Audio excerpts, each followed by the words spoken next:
My brother Alex always had a way of taking what wasn't his. When we were kids, he'd take my toys, claiming he deserved them more.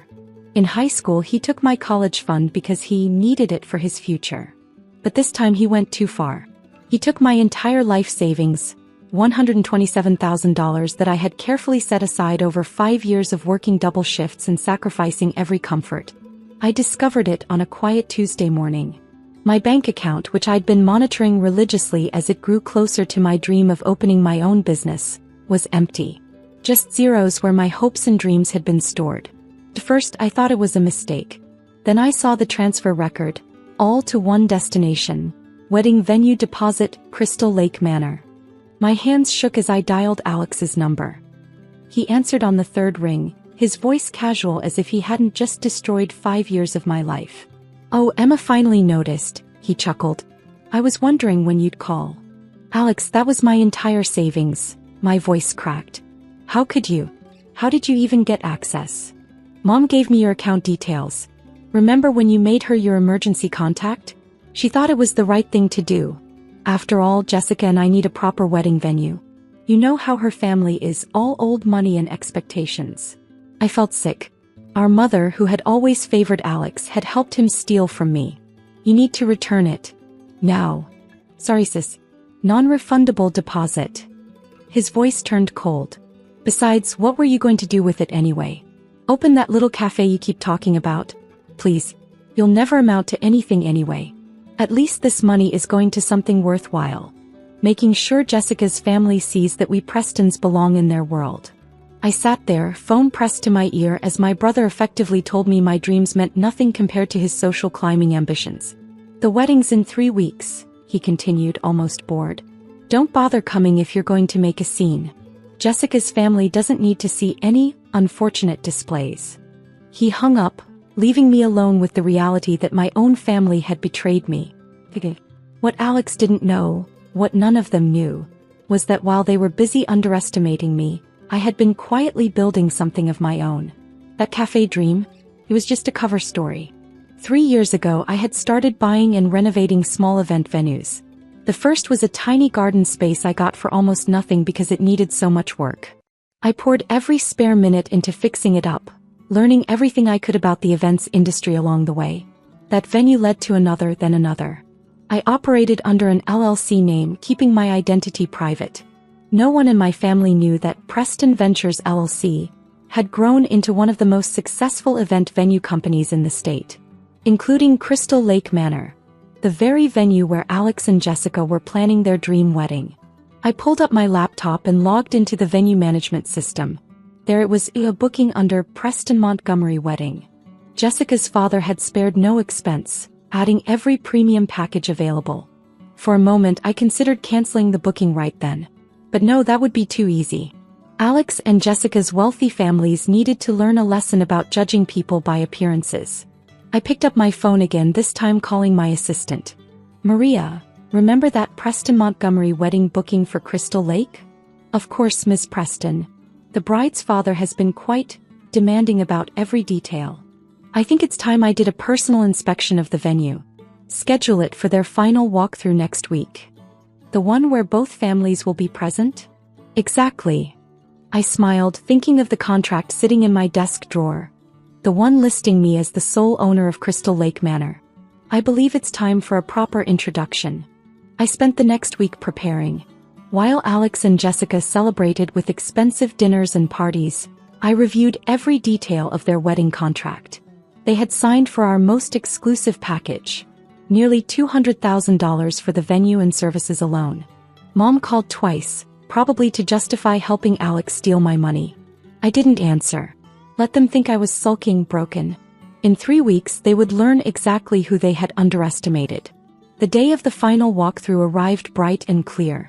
I dressed carefully in a tailored suit that cost more than Alex's monthly salary, though he'd never know that.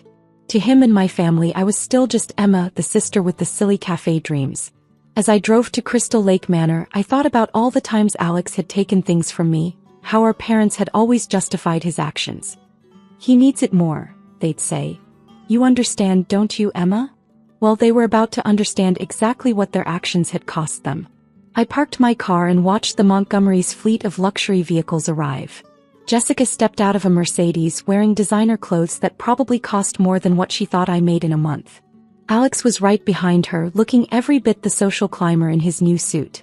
Our parents arrived last, my mother already fawning over Jessica's family. Time to show them who really belonged in this world. I waited until they were all gathered in the grand entrance hall, Alex bragging about how he'd secured such an exclusive venue. Then I walked in, my heels clicking on the marble floor. "Welcome to Crystal Lake Manor," I said, watching their faces turn toward me in confusion. "I believe it's time we discussed some changes to your contract." The silence that fell over the grand entrance hall was absolute. Alex's mouth hung open, his practiced sophistication crumbling as he stared at me. Jessica's perfectly manicured hand clutched her designer purse, her eyes darting between me and her future in-laws. "Emma." My mother's voice quavered. "What are you doing here? This is a private event." I smiled, the kind of smile I'd learned from years of business negotiations. "I'm well aware, Mother. As owner of Crystal Lake Manor, I make it a point to personally oversee our most interesting bookings." "Owner." Jessica's father, Richard Montgomery, stepped forward. He was exactly what you'd expect from old money, tailored suit, steel gray hair, and an air of authority that usually went unchallenged. "There must be some mistake. We've been working with Preston Ventures LLC. "Precisely."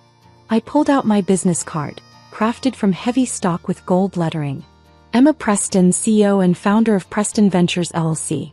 We own not just Crystal Lake Manor, but 7 other luxury venues across the state." The color drained from Alex's face as the implications sank in.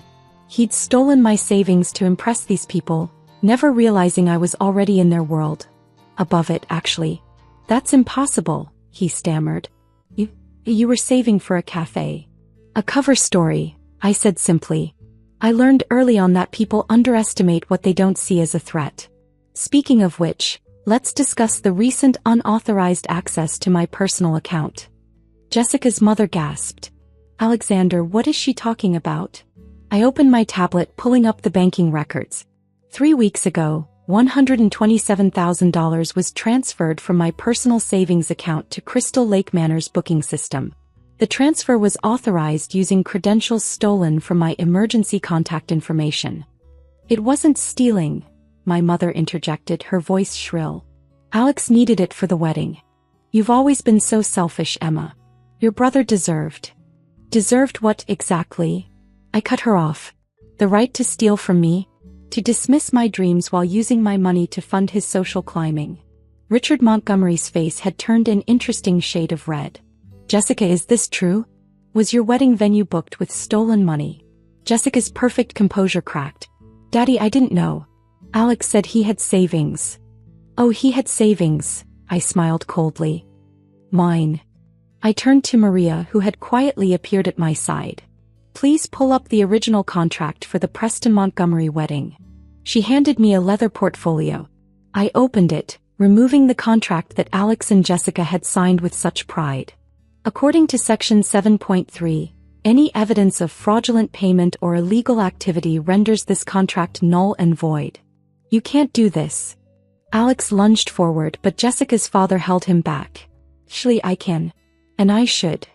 I met each of their eyes in turn. "But I'm willing to offer an alternative arrangement." The room held its breath. Even the Montgomerys, used to being the most powerful people in any room, waited for my next words. Option 1. I cancel the contract, return the stolen funds to my account, and press charges for theft and fraud.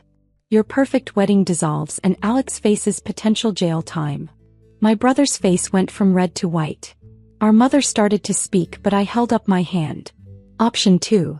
You return my money with interest, let's say an even $150,000. Alex publicly admits to his theft, and you all sign a new contract at double the original rate. After all, premium venues come with premium prices. "That's extortion," Alex sputtered. "No, brother dear. That's business." I handed him a pen. "You have 10 minutes to decide. Though I should mention, we're the only venue in the state that could host an event of this size on your chosen date. Jessica's family has already sent out the invitations, haven't they?" The next few minutes were chaos. Jessica's parents huddled in a corner, furiously whispering. Our mother tried to approach me, but Maria smoothly stepped between us. Alex stood alone, his dreams of social elevation crumbling around him. Finally, Richard Montgomery stepped forward. We'll pay the new rate, he said stiffly, and ensure that the borrowed funds are returned immediately. Excellent choice. I produced a new contract. You'll find everything in order. As they signed, I noticed Jessica staring at me with a mixture of fear and fascination. She thought she was marrying into a family of social climbers, only to discover her future sister-in-law was the one holding all the cards. One more thing, I added as they finished signing. Alex is fond of taking things that don't belong to him. Consider this contract his last chance. Any future attempts to access my accounts or assets will result in immediate legal action. My brother wouldn't meet my eyes. Good. Let him remember this moment the next time he thought about taking something of mine. The wedding can proceed as planned, I continued, gathering the signed papers. Though I suggest you all remember something.